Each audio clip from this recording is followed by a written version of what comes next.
big news coming out of MLB the Show 24 today. We have our first gameplay hints. They dropped this 30-second trailer, similar to kind of what they did last year. They just kind of showed in-game footage of what's going to be happening in the game. But as you can see, the biggest thing so far is really just like the hair moves. I think a lot of people pointed out that we've already seen most of the clips already. And I mean, outside of just like perfect sounds, nothing's really changed for the looks of it. The biggest thing that you could probably see is Vladdy's hair. You see the dreads flowing. When Hader throws later, you see there his hair moves. Bryce Harper, similar situation. That seems to be the biggest thing that they're kind of pushing on. Now, of course, this isn't like actual gameplay. This is kind of just more of like the cinematic version of what you would find in a game.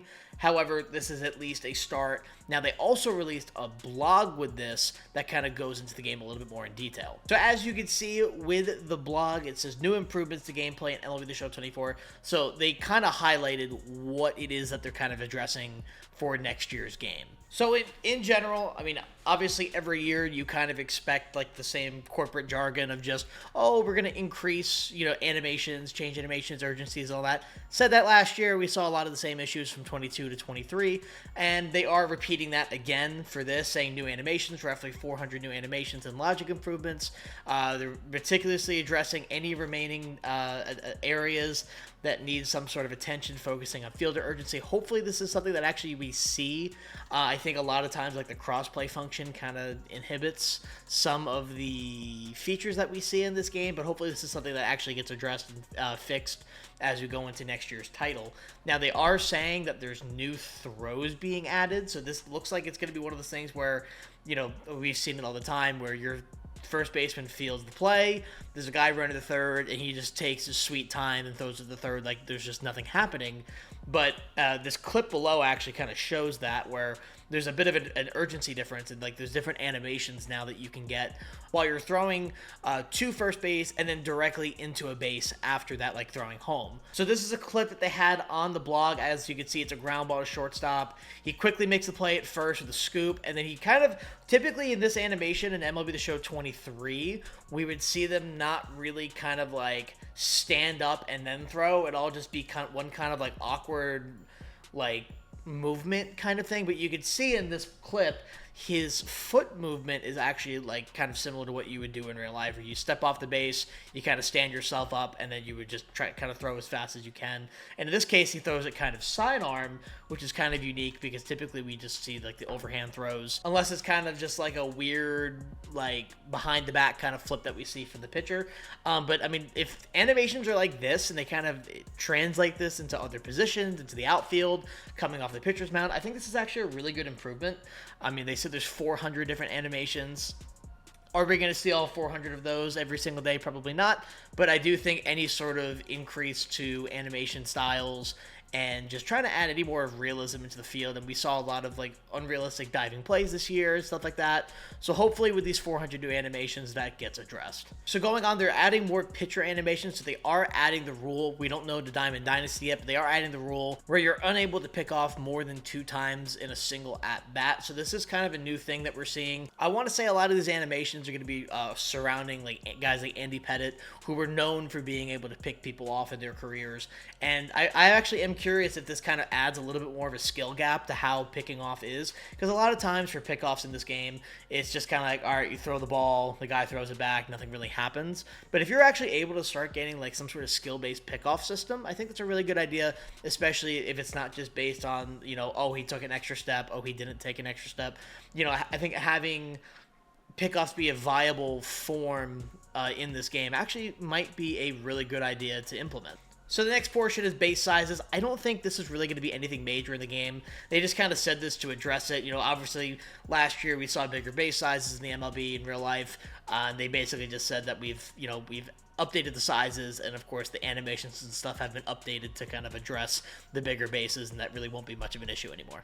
I think one of the biggest changes that we're seeing so far in this gameplay update is that breaking pitches are actually getting buffed. They're actually becoming a lot better than what we've seen in the last couple years.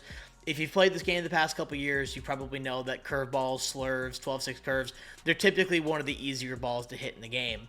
But if their pitches are always landing within the perfect accuracy region when you get a perfect pitch, I think having it land pretty much closer to the middle of it is going to be able to allow you to dot it more, which could lead to the more successful rates of getting outs from these pitches. Now, if they're still as easy to read, I don't really think this is really going to change anything. However, I do feel like having them being a bit more accurate is going to help them out overall. Because especially if you're playing someone who doesn't like to swing, if you could drop a curveball in the lower outside corner, that might actually help you out later in the game. But I think this is a pretty big change. I'm curious to see how far they take this, if it's only the curveballs, if they address this with sliders and changeups as well, or even screwballs. If a screwball is more accurate, that's even more broken. So I think this is actually going to be a really interesting thing to keep an eye on, and if it's possible that later in the year they extend this into fastballs and sinkers as well. So I think this is going to be one of the bigger changes that they make this year. We noticed this in the last feature premiere, but for a left-handed pitcher, their pinpoint meter is actually flipped to a right-handed pitcher. So there is going to be a little bit more of a skill gap there. You have to remember that, I have a lefty hand, it's actually going to be this way rather than this way versus for a righty. But as you can see, for a knuckle curveball, the knuckle curveball actually looks completely different from what we look at this year for the pinpoint. Same with the sinker. The sinker looks a lot more complex. And that sort of pitch, I think, is actually going to be a little bit nerfed a tiny bit just because it's going to be harder to perfect that pitch. But if they are making these pitches better and they are making them more accurate when you're making a perfect pinpoint, I do think that this is worthwhile. And even the lefty sweeping curve, I mean, look, that we've never seen any sort of drawing like that for a curveball. But I do think that the changing the patterns, it makes me think that they are going to make pitching a bit stronger this year, at least in the sense if you are able to perfect these pitches, because in my mind, if they're making it harder to perfect the pitch and the pitches are going to be inaccurate anyway, then what's the purpose? There's no point in doing that. So I think the biggest controversial point in this entire update is at the end where they said, we've covered defense and fielding, now let's talk about hitting. We're pretty much not going to do anything about it.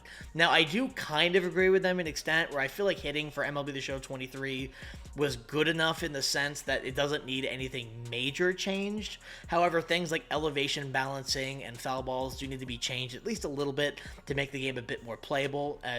If you really can't play in a low elevation stadium and expect to get rewarded consistently.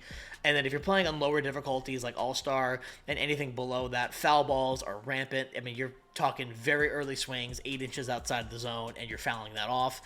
If they could just tweak that a little bit, have a little bit more swings and misses, and then make low elevation stadiums playable, and even if it takes it, even nerf high elevation stadiums a tiny bit as well, just make the stadiums a little bit more uniform, so it's not just the same stadiums every 5 games, especially as you start ranking up higher going into World Series. You start seeing things like Shieldwood, Capitol Lang, Ship It Stadium, Laughing Mountain Park. I mean, those are really the main stadiums that you'll see in these games. And after a while, that kind of gets you a little burnt out because you're just seeing the same things over and over and over again. And I mean, I'm a big Yankee fan. I would love to be able to play Yankee Stadium every single game. But, center field at Yankee Stadium and MLB the Show 23 right now is just such a dungeon. It feels like no matter how good you hit the ball, it's really hard for it to at least be a hit or a home run, where you're almost forced to play at these higher elevation stadiums because it's just simply impossible to get rewarded elsewhere. So the final thing to really address here is that they are saying that there's going to be a Diamond Dynasty blog on Thursday, February 29th. Now, I don't think this is going to replace a feature premiere. I still think on March 14th that they're going to have a feature premiere for Diamond Dynasty because they're kind of going to walk you through how the programs work, how the first season might work, or how the first major program might work. We're not really sure what they're called yet. Whether or not sets or seasons are going to be in the game, I do think we're going to learn Thursday whether or not sets return. I know that's a big point of contention for a lot of players. A lot of people want it back. A lot of players don't want it back. Me personally, I do think sets and seasons can still work in this game. However, the way they executed it last year, I think it'll just be simpler to remove sets in the game, go back to the old power creep, and if they could add more legends or previous players into the game, then they could actually, have a bit more of a diversity in the players that they're releasing, so we don't get an insane amount of repeat cards. But with that being said, that is all we know right now for the gameplay updates. I will post another video when we have more news. In the meantime, be sure to hit that sub button. We're going to be posting a lot more videos going into MLB The Show 24. I hope you'll have a fantastic day. Leave in the comments what you think about these updates, if they're enough, if they're not enough. Let me know. I'll see y'all in the next one, and have a good day.